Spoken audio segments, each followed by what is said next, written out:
They say the ones closest to you have the greatest power to hurt you. In the world of true crime, this truth is chillingly common. But no story drives it home like the tragic death of Marvin Gaye, a man whose music embodied love, hope, and healing. Marvin Gaye, the king of Motown, whose songs united millions, met his untimely end, not at the hands of a stranger, not in the chaos of fame, but in the one place that should have been his sanctuary, his own home, and by the hand of the man who should have loved him most, his father. This is the story of how a lifetime of tension, control, and resentment between a father and son came to a violent, heartbreaking climax on April 1st, 1984. This is a story of genius and despair, of a life full of beauty that ended in unimaginable tragedy. You know the music. It's timeless. Songs like Sexual Healing, Heard It Through the Grapevine, and Ain't No Mountain High Enough have lived on for decades. But what about the man behind the music? What about the life he lived, the struggles, the demons he battled, and the relationships that shaped him? And most importantly, what happened in those final, fateful hours when everything spiraled out of control? How did we go from the Marvin Gaye, who captured the world's heart, to the Marvin Gaye whose life ended in violence? Today, on True Crime Files, we're going deep into the story behind one of music's greatest tragedies. This isn't just a story about a murder.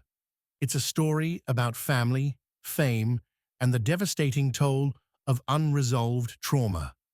Buckle up. This is going to be an unforgettable ride. Before we get started, let me ask you this. What do you think makes someone snap?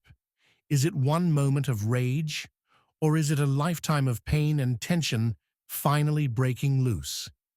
Think about that as we move through this story.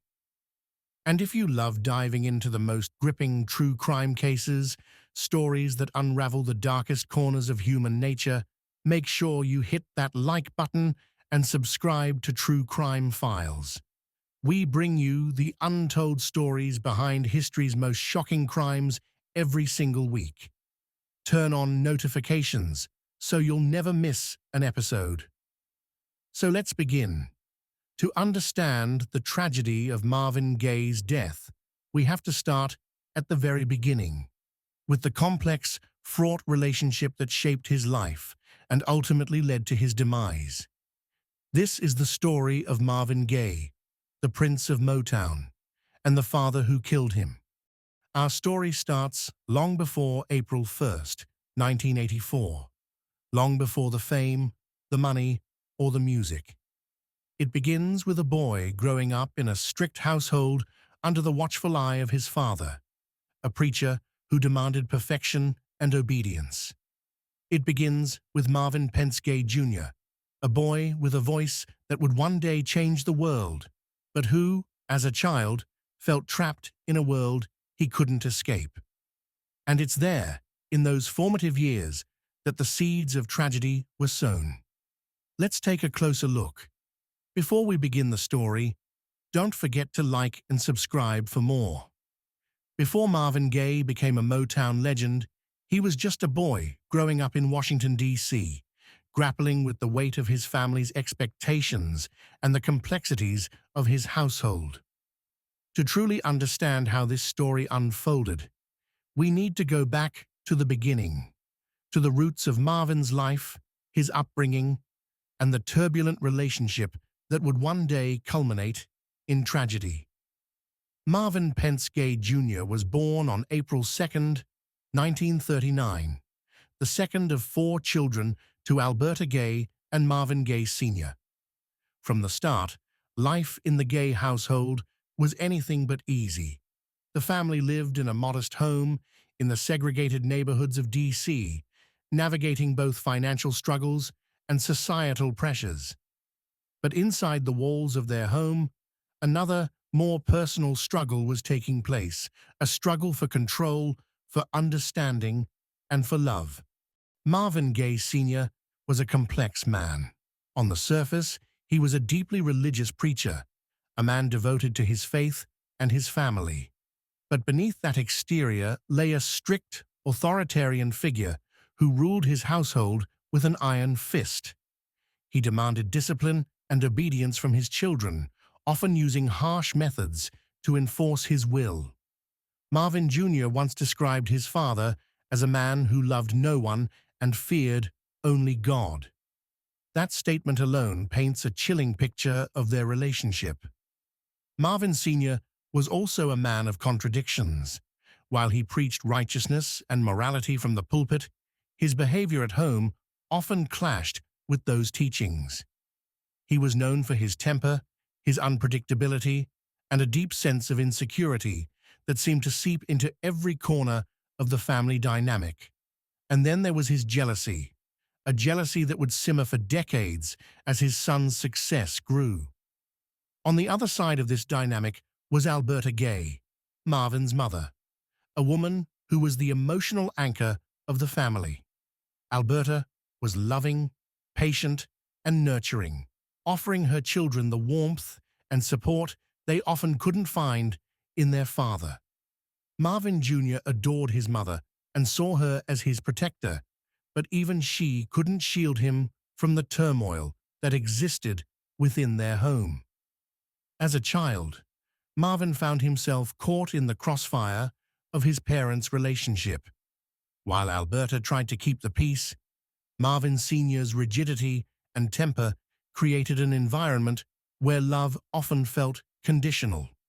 For young Marvin, this was confusing and painful. He longed for his father's approval, yet he feared him deeply. It was a complicated mix of emotions that would follow him throughout his life. Marvin's escape came in the form of music. From an early age, it was clear he was different. He had a gift, a voice that could move mountains. Marvin began singing in his father's church, and even as a boy, his talent was undeniable. The church was both a sanctuary and a stage for Marvin, offering him a rare moment of praise and recognition from his father. But even music, his one source of solace, came with its complications. Marvin Sr. saw his son's musical talent as a double-edged sword. On one hand, he was proud of Marvin's abilities. On the other, he feared losing control of his son as Marvin's ambitions grew. This tension would only intensify as Marvin moved further away from the church and closer to the secular world of music. As Marvin entered his teenage years, he began to break free from his father's influence. He joined various doo-wop groups, honing his craft and dreaming of a life beyond Washington, D.C. In 1961, Marvin's big break came when he signed with Motown Records in Detroit. Under the guidance of Berry Gordy, Marvin Gaye, now with an added E to his last name, began his ascent to stardom. At Motown, Marvin's talent flourished. He quickly became one of the label's brightest stars, delivering hit after hit. Songs like Ain't That Peculiar, How Sweet It Is to Be Loved by You, and I Heard It Through the Grapevine catapulted him to fame.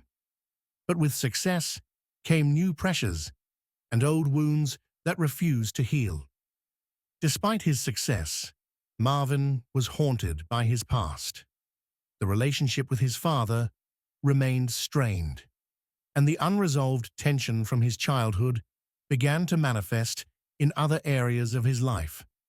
Marvin struggled with feelings of inadequacy, depression, and later, substance abuse. He often sought solace in his music, using it as a way to process his pain. By the late 1970s and early 1980s, Marvin's personal life was in turmoil. Financial troubles, failed relationships, and a growing dependence on drugs took their toll. In 1981, after years of turmoil, Marvin made the decision to move back in with his parents in Los Angeles, hoping to find stability and reconnect with his roots. But instead of finding peace, Marvin found himself back in the environment he had spent his life trying to escape. Living under the same roof as his father brought old tensions back to the surface. The two men clashed constantly, their arguments growing more heated with each passing day. Marvin's struggles with addiction only worsened the situation, creating a volatile environment where tempers flared and emotions ran high. It was a ticking time bomb, one that would finally explode on April 1st, 1984. What happened that day wasn't just the result of one argument or one bad decision. It was the culmination of years of unresolved pain, resentment, and a deeply fractured relationship. To understand how it all went so tragically wrong, we need to look closer at the events leading up to that fateful day. But before we do, let me ask you this. Do you think Marvin's tragic end was inevitable, given his upbringing and the dynamics within his family? Or was there a way this story could have ended differently? Let us know in the comments, and don't forget to like and subscribe for more in-depth true crime stories like this one. Let's move to the events of that final day, the day the music stopped forever. It was Sunday, April 1st, 1984, a day that began like any other in the Gaye family home in Los Angeles, but would end in tragedy. Marvin Gaye, now 44 years old, was back living with his parents after years of personal and professional turmoil. What brought him back to this house wasn't just a desire to reconnect with family, it was a last resort, a retreat from the chaos of his life. The house on Gramercy Place was supposed to be a place of refuge for Marvin, but instead, it became a battleground. Tensions between Marvin and his father, Marvin Gaye Sr., had reached a breaking point. The air was thick with unspoken resentment, old wounds, and new conflicts that neither man could escape. On that fateful day, the Gaye household was already on edge. Marvin and his father had been arguing for days, a pattern that had become all too familiar. The arguments were often about trivial matters, but they carried the weight of decades of unresolved issues. On this day, the argument began over something seemingly mundane, a disagreement about misplaced documents, something so small yet loaded with years of frustration and anger. Marvin's mother, Alberta, was no stranger to the tension between her husband and son. She had been the mediator in their relationship for years, trying to diffuse conflicts before they escalated. But on this day, even she couldn't intervene in time. Around noon, the argument between Marvin and his father erupted once again. Heated words flew back and forth, echoing through the house. According to Alberta, Marvin Jr., already agitated, confronted his father in the hallway outside their bedrooms. The argument escalated, and Marvin Jr., in a moment of rage and frustration, pushed his father, an act of defiance that would have been unthinkable during Marvin's childhood. Marvin Sr., stunned and humiliated, retreated to his bedroom. But he wasn't done. He re-emerged moments later with a pistol in his hand, a .38 caliber handgun that Marvin Jr. had reportedly given him as a gift months earlier for protection. What happened next is difficult to comprehend. Alberta, who was present in the house, recalled that her husband stood in the doorway of Marvin's bedroom, gun in hand. Without hesitation, he pulled the trigger. The first shot struck Marvin Jr. in the chest, piercing his heart and lungs. The second shot, fired moments later, was likely unnecessary. Marvin was already fatally wounded. Alberta ran to her son's side, screaming for help, but it was too late. Marvin Gaye, the Prince of Motown, the voice of a generation, was gone. He died at 12:38 p.m., just one day before his 45th birthday. The news of Marvin Gaye's death shocked the world. Fans and fellow artists were devastated. How could a man whose music brought so much love and unity meet such a violent and senseless end? And at the hands of his own father. The questions were endless, and the answers were as complex as the life Marvin lived. Marvin Gaye Sr. was arrested at the scene and charged with first-degree murder. During his interrogation, he reportedly showed little emotion, stating, "I didn't mean to do it." The case made headlines around the globe, not just for the tragic loss of Marvin Jr., but for the deeper questions it raised about family dynamics, mental health, and unresolved trauma. As fans mourned, more details about Marvin Jr.'s final days came to light. It became clear that Marvin had been struggling with depression and drug addiction, battles that had only intensified during his time living with his parents. These struggles likely contributed to the volatile atmosphere in the house and the tragic events of that day. In the months following Marvin's death, his father underwent psychiatric evaluations. It was revealed that Marvin Sr. had a brain tumor, which some argued might have impacted his judgment.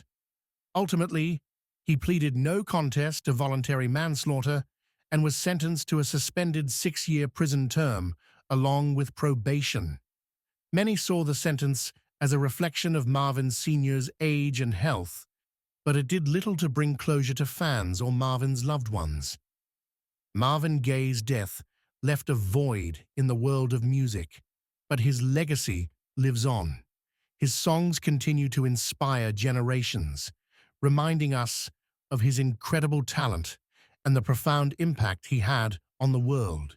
But his story also serves as a cautionary tale, a stark reminder of the importance of addressing family conflicts, mental health, and unresolved pain before they spiral out of control. The tragedy of Marvin Gaye's death raises a haunting question. How many lives could be saved if we learned to confront and heal from our past instead of letting it consume us? Think about that as we reflect on the life and legacy of a man who gave us so much, yet left us far too soon. Now, let's talk. What do you think could have been done to prevent this tragedy? Was it a ticking time bomb, or were there opportunities for intervention that were missed? Share your thoughts in the comments below. Thank you for joining us today on True Crime Files. If you found this story compelling, please take a moment to like this video, subscribe to our channel, and turn on notifications so you'll never miss an episode. We bring you gripping stories like this every week, diving deep into the human side of true crime. Until next time, take care of yourselves and each other. This is True Crime Files, signing off.